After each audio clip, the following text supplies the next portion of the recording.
Everything in the world is a scam. Recently, I heard about a product that would have been very useful for me. You might notice that I'm always holding this. I try to hide it, but you can see it clearly in a lot of my videos. This is a Bluetooth remote that I use to control my teleprompter, which tells me what words I wrote down to say. Banana, octopus, dodecahedron, etc. It's very useful to be able to rewind or pause whenever I flub a line, which is a lot. I have a bad mouth that does words wrong often. And I'm always writing really long, unwieldy sentences where the intonation I intended isn't always clear. So that's useful, but not ideal. To me, every time you see the remote, it's a breach of professionalism, a reminder that I'm reading from a script, which takes you out of the experience of watching the video. Maybe that's all in my head. Maybe that's obvious anyway. Maybe nobody cares but me. But I don't like it. I would prefer to hide that artifice. Appearing to be genuine allows me to feed into the destructive parasocial relationship from which I extract value. I mean, remain authentic. So when I heard about an app that pauses your teleprompter automatically when you stop speaking and uses voice recognition to only advance it when you're reading from the script, that sounded great to me. It sounded like something I would gladly pay for because it would simplify my workflow quite a bit. But of course, nothing is ever simple, nothing is ever good. This isn't a product you pay for and then you get a license to use. It's a product that you subscribe to on a monthly basis. And I find that pretty insulting. I'm perfectly willing to pay for this software, perfectly willing to pay much more than the typical price for an app on the Play Store. I would probably be willing to pay upfront the same amount that I would likely spend over the entire time I used the app if I did subscribe. That's not the point though. Subscription services like this make no sense. They only exist to wring more money out of the consumer by offering upfront savings offset by far greater costs over time. $11 a month, for example, feels like less money than $120, but if you use the service for 11 months, you've already spent more money. It's not that the monthly subscription service is a business model I'm necessarily against. There are plenty of services where it makes perfect sense. A movie streaming service would charge a monthly fee. Of course it would, right? Every time I use that, I cost the company money in the form of server costs and licensing agreements, not to mention the small army of staff that's required to get it running on the 10,000 devices crammed into every nook and cranny in my home so Jeff Bezos can be spying on me all the time. Plus, these services also tend to make it worth my while by constantly updating their library of content. Not to mention, they're usually cheaper than like buying even one of the movies I'd want to watch on them anyway. So this is a pretty good deal. Like, some of them are a bit overpriced, but usually it's a good deal, right? Except sometimes they will finance hate speech. And you know, also, I make my money by charging people once a month at patreon.com/thoughtslime. You can get a little drawing in the video.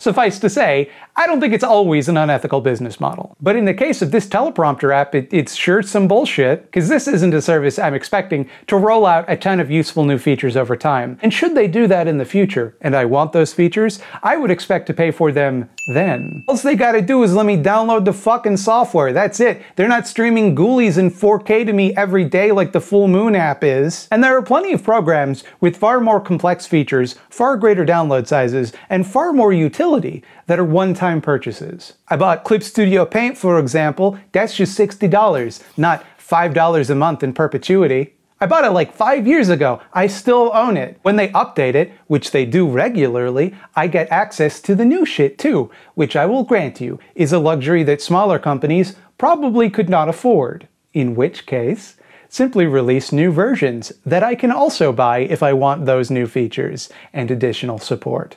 You know, the way software has always worked. There's so much shit like this that we've gotten entirely too comfortable with it. It no longer even registers as something that should piss us off. After all, Photoshop charges a monthly fee, Amazon Prime charges a monthly fee, the extended warranty in your fucking cell phone charges a monthly fee. Don't buy the extended warranty. And there are tons of other ways that shit just squeezes money out of you, in small enough increments that you might not even notice it adding up over time. If you buy a video game, well, you still can, more on that later, you have to basically subscribe to it to get all the post-launch content. Sometimes, the game just straight up charges you a monthly fee to play it. Sometimes, in addition to both the full price of the game and the fee you are already paying to your console manufacturer's online service. Maybe it's not such a big deal with video games. You don't need to be able to play a video game, and it's not even close to the most unethical thing video games do. Go watch literally any episode of the Jimquisition to learn more about that. But it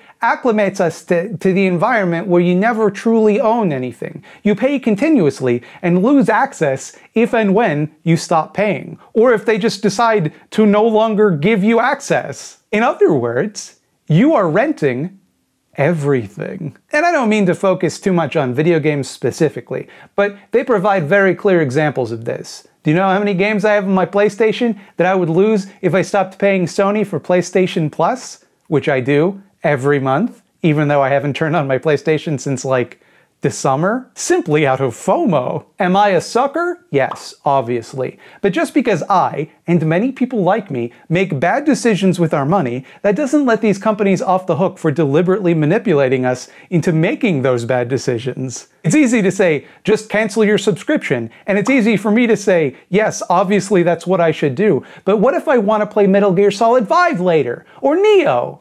I'd have to pay full price. I'm never going to play them, of course, but I simply can't risk it. Now sure, I'm a doo-doo dum-dum, I grant you this. But is it okay for Sony and companies like them to prey upon my sunk cost fallacy? Do we want to live in a world where all doo-doo dum-dums just get charged money for being doo-doo dum-dums? Furthermore, how many people signed up for this service and then completely forgot about it and ended up paying when they didn't even want to? And then you kind of have to wonder if they count on that a little. And maybe that's the reason that so many services, which charge a monthly fee, will give you a free week or something, provided that you give your payment information up front. Don't worry, you can just cancel before the charges start, but will you? Will you remember to do that? And these practices can get even sleazier. I used to use the app Headspace, which is like a little guided meditation deal. It was fine enough for what it was, but eventually I wasn't using it anymore, so I wanted to cancel. But at that time, there was no option to cancel the service on their website.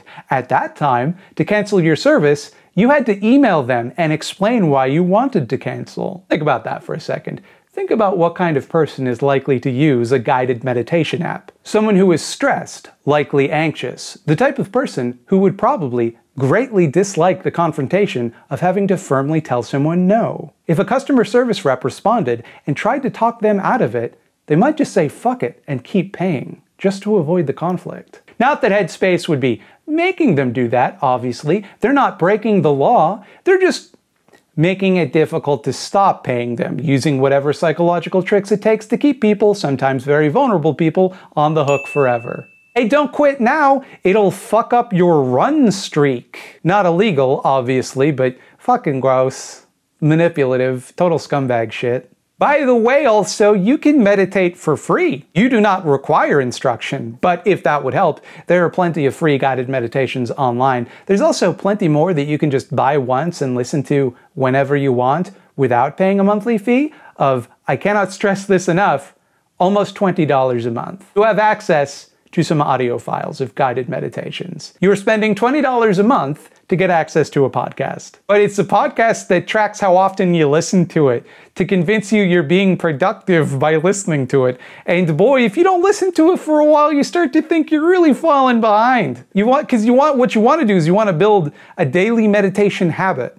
And this app will help you build that habit. It'll help you form that habit. It's habit forming, one might say. Hey, this is Future Editing Thought Slime, and I noticed something unusual about the Headspace website. You can get 14 days free if you sign up for an annual billing cycle, or 7 days free, a scant 7 days, but 1 week if you go for the monthly billing schedule. So before you've even used the service, before you've even taken advantage of their free trial, they're already trying to push you into an annual billing cycle. That's absolutely buck wild. Fuck you, Headspace. Now, some of you will hear this and disagree. Maybe you think Headspace's guided meditations or one of the other features of the app justify the monthly price. That's fine. I'm not going to tell you how to spend your money. I don't got beef with Headspace in particular. Do what you want, it don't bother me none. But what does bother me none is that there are probably people watching this who are subscribed to Headspace that agree with everything I just said, but won't cancel anyway. The same way that I won't cancel my PlayStation Plus subscription, even though I know I'm never going to use it. Because we're just used to this shit. It feels normal to pay for access instead of ownership of media and software. Hey, raise your hand if you've bought more than one copy of Skyrim. Or if you owned a movie on VHS, DVD, Blu-ray, and still found yourself shelling out the dough to stream it.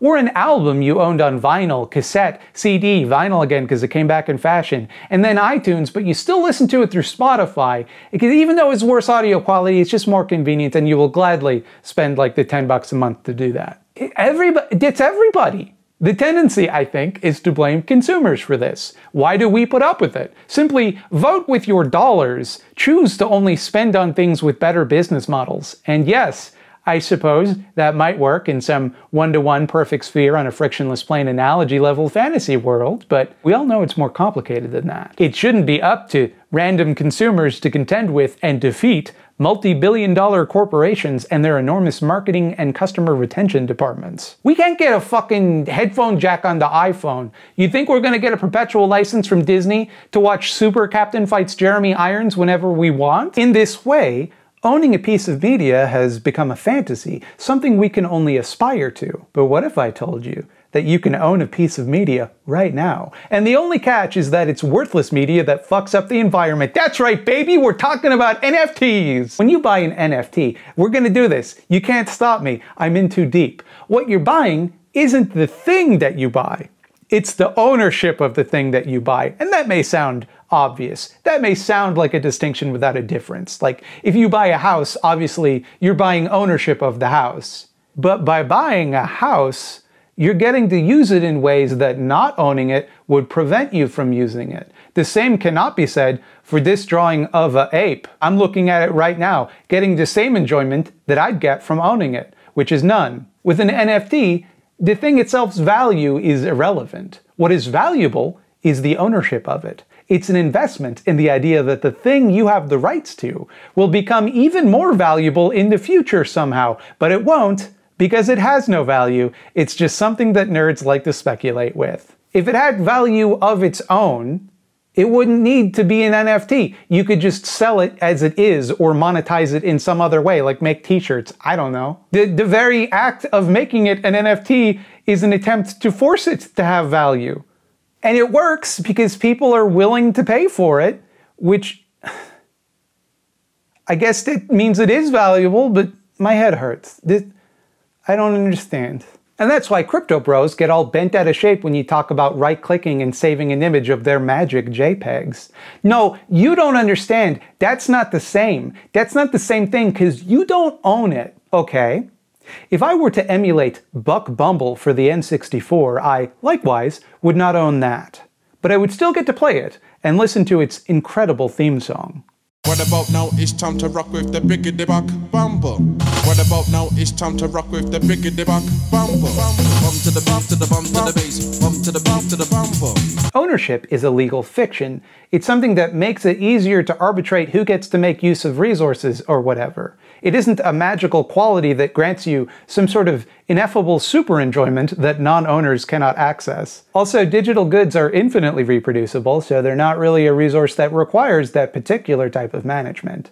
But if you own it, you can sell it if you want, if somebody wants to buy it, but they won't. Allow me to demonstrate this principle. This is Gooble-Gobble. He's the first of 100 Signature Slimeys. Now, you cannot buy him. He belongs to me. Nothing can change that. You do not have my permission to screenshot him or to download the Imgur link from the description. I can't stop you, but don't do it. But if you give me a $500 donation on Ko-fi, I will give you the perpetual license to own your own Signature Slimey of my design while supplies last.